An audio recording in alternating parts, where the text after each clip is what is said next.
Consumer equilibrium cardinal utility analysis में to commodity case में अगर हमको प्रूफ करना होगा, एक्सप्लेन करना होगा, तो कैसे करेंगे?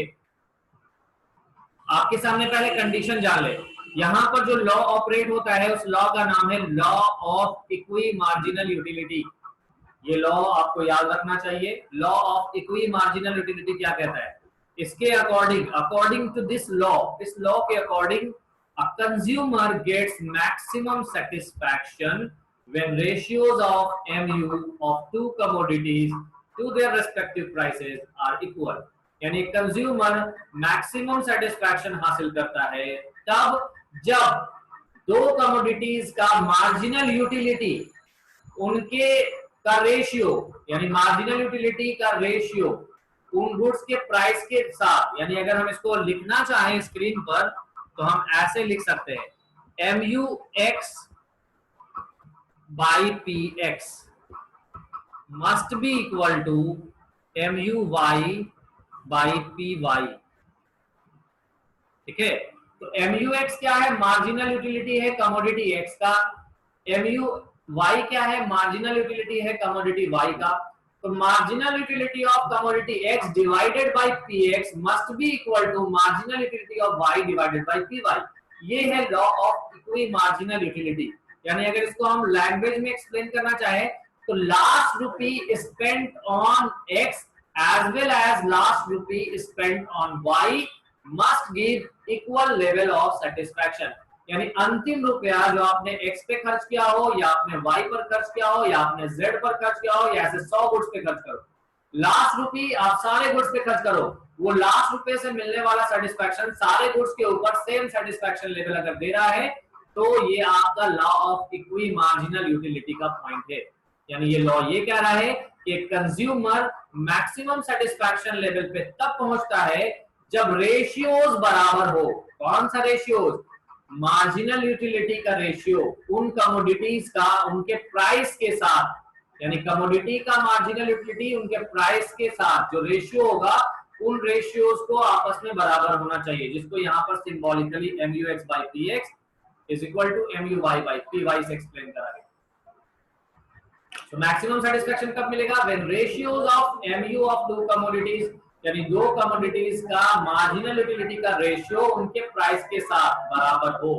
मार्जिनल यूटिलिटी का रेशियो उन गुड्स के प्राइस के साथ अगर बराबर है तो आप कह सकते हैं कि कंज्यूमर उस पॉइंट पे इक्विलिब्रियम में है।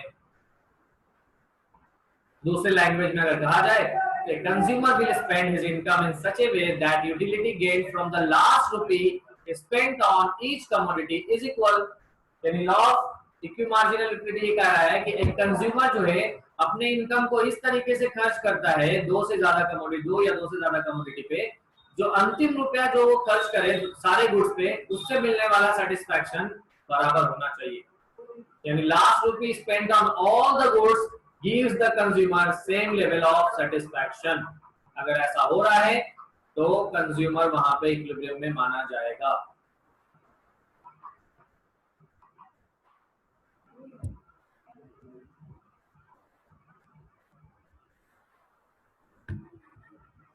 अब इसके लिए कंडीशन आपके सामने आ गया। वहां पर दो कंडीशन था, यहाँ पे तीन कंडीशन है। कंडीशन वन तो law of equi marginal utility है, that is MUX is equal to PX is equal to MUX by PX is equal to MUY by PY, और ये दोनों बराबर होना चाहिए MUM के। इसके बराबर होना चाहिए MUM। MUM क्या है? कमेंट बॉक्स में लिख के बताओ MUM क्या है।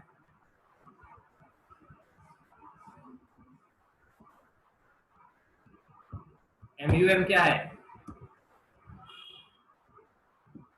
कोई बताएगा?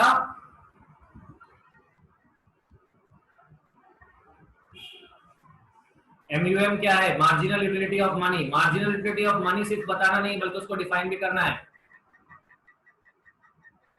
फुल फॉर्म सिर्फ नहीं पूछा जा रहा, आपसे डेफिनेशन भी पूछा जा रहा है।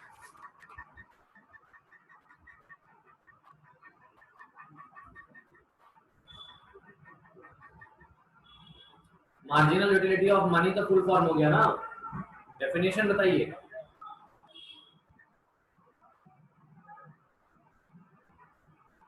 हाँ करेक्ट है, एक आंसर करेक्ट है। Purchasing power of 1 rupee defined in terms of utils by a single consumer. हर कंज्यूमर का ये MUM डिफरेंट होता है। तो चलिए, तो MUX by PX is equal to MUY by PY is equal to MUM, marginal utility of money के बराबर होना चाहिए। दूसरा कंडीशन है लॉ ऑफ DMU ऑपरेट होगा।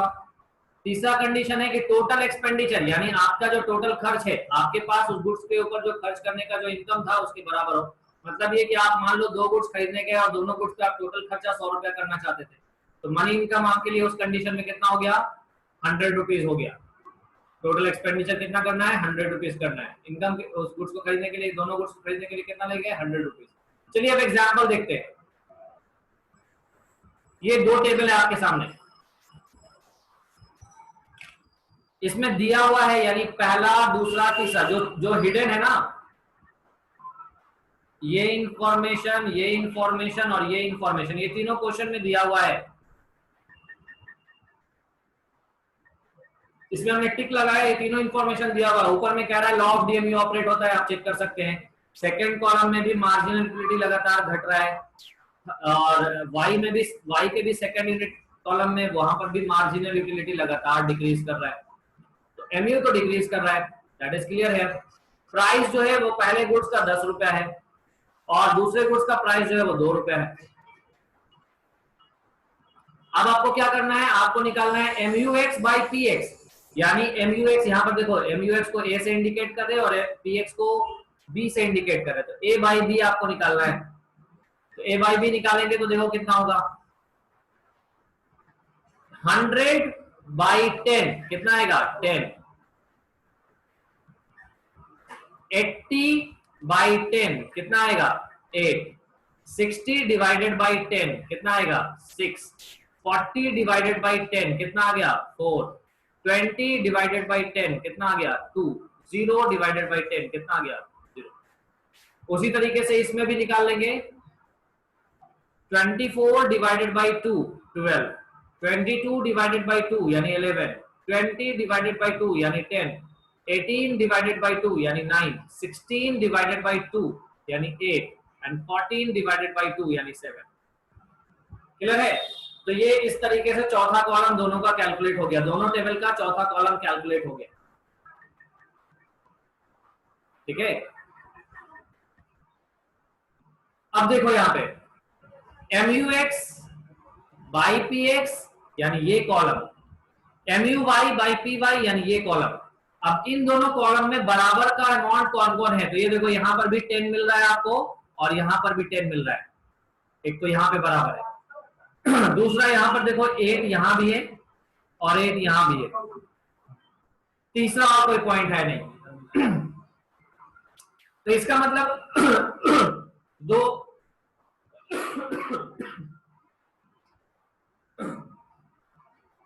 दो ऐसे पॉइंट है जहां पर ये कंडीशन सेटिस्फाई हो रहा है, MUX by PX is equal to MUY by PY। अब दोनों पॉइंट तो इक्विलिब्रियम में होगा नहीं, तो अब यहां पर आपको कंडीशन नंबर 3 लगाना है। आपके पास मनी इनकम कितना है, what is the money income you have, ₹30। तो 30 रुपीज आपका मनी इनकम है। अब आप ये देख लो कि पहले हम लेते हैं MUX by PX यानी 10। ये रेशियो जब 10 है तो वो कहां पे है, जब आप X का 1 यूनिट खरीद रहे हो और Y का 3 यूनिट खरीद रहे हो। X का 1 यूनिट खरीदने के लिए कितना रुपया खर्च करना पड़ेगा, 10 रुपया। Y के 3 यूनिट खरीदने के लिए 1 यूनिट Y का है 2 रुपए का, तो 3 यूनिट कितना हो गया, 3 दूनी 6।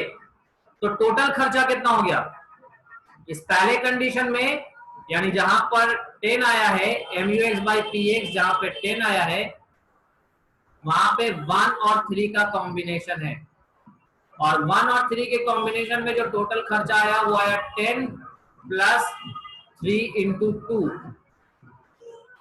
1 into 10 plus 3 into 2। 1 into 10 plus 3 into 2, ये हो गया 16 रुपया। बताओ आप कितना रुपया लेके गए, 30 रुपए। इसका मतलब है ये इक्विलिब्रियम पॉइंट नहीं है। तो अब मेरे पास दूसरा पोजीशन बच रहा है, वो है 8। दूसरा जो पोजीशन है वो है 8 का। ठीक है, अब यहां पर भी हम देख लें, यहां पर हमको क्या मिल रहा है, जब MUX बाई PX 8 है तो उस पॉइंट पर, जब MUX बाई PX 8 है तो उस पॉइंट पर X का आप कितना यूनिट खरीद रहे हो, 2 यूनिट, और Y का कितना यूनिट है, 5 यूनिट। अब इस पे किया गया खर्च निकाल लो, तो 2 इंटू 10, X का 1 यूनिट का दाम 10 रुपया है तो 2 इंटू 10 हो गया 20, Y के 1 यूनिट का दाम 2 रुपया है तो 5 इंटू 2 हो गया 10। इसका टोटल इनकम कितना आया, 30। इसका मतलब ये हुआ कि कंज्यूमर इक्विलिब्रियम 10 वाले पॉइंट पे नहीं है, this is not the consumer equilibrium point. Why, because condition 3 जो है सेटिस्फाई नहीं हो रहा था। तो कौन सा पॉइंट जो कंज्यूमर इक्विलिब्रियम का होगा, वो होगा ये वाला पॉइंट कंज्यूमर इक्विलिब्रियम, जिसको हमने ब्लू से लिखा है, यानी X का 2 यूनिट और Y के 5 यूनिट, ये है कंज्यूमर इक्विलिब्रियम का पॉइंट।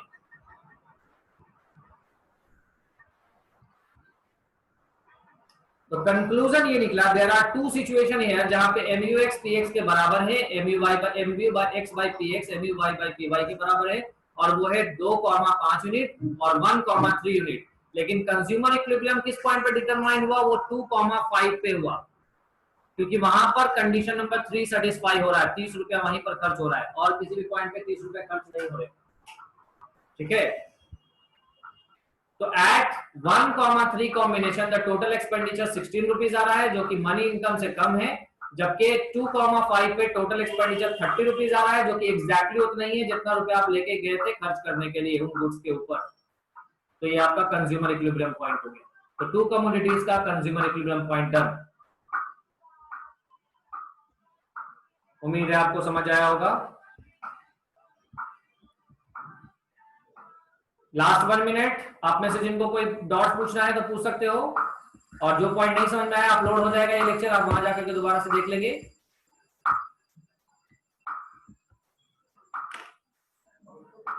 हाँ, प्राइस दिया रहेगा, 2 कमोडिटी के केस में आपको प्राइस भी दिया रहेगा और मनी इनकम भी दिया रहेगा कि आप उस गुड्स के ऊपर खर्च करने के लिए कितना इनकम लेकर के गए हो। हालांकि उसको मनी इनकम से ज्यादा हम ये कहेंगे बजटेड एक्सपेंडिचर, जितना रुपया आप खर्च करने के लिए ले गए।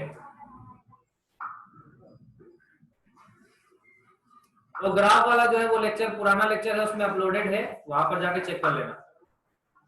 करंट टॉपिक, आज के टॉपिक से बताओ, वो तो हम रिपीट कर रहे थे वहां पर। टाइम लिमिटेड टाइम है ना, लिमिटेड टाइम में हर कुछ ध्यान रखना पड़ता है। तो जो ग्राफ वाला पोर्शन अगर नहीं आया तो नो प्रॉब्लम, आप उस लेक्चर को दोबारा से जाके विजिट कर लीजिए, वहां पर आपको मिल जाएगा।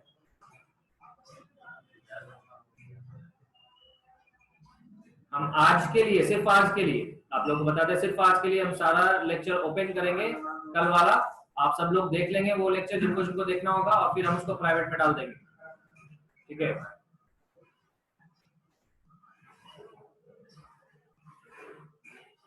अभी हम 5 लेक्चर जैसे ही खत्म होगा हम उन लेक्चर्स को ओपन कर देंगे, और उन लेक्चर्स को फिर कल के मॉर्निंग में आप देखोगे कि वो फिर से हिडन हो गया। तो इसलिए आज उसको आराम से देख लेना, और आज का जो ये लेक्चर है वो आपका इवनिंग तक अपलोड होगा, उससे पहले पहले पुराने लेक्चर्स को कवर अप कर लीजिएगा सारा। Okay everyone, we are about to end the class.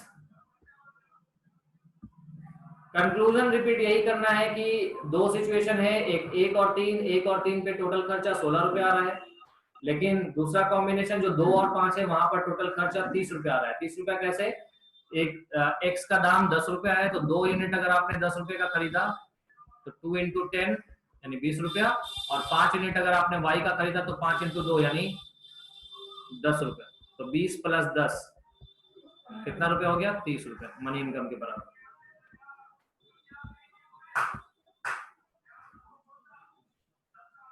चलिए आज के लिए इतना ही, बाकी आप लोग अपना वहां पे देख लेंगे।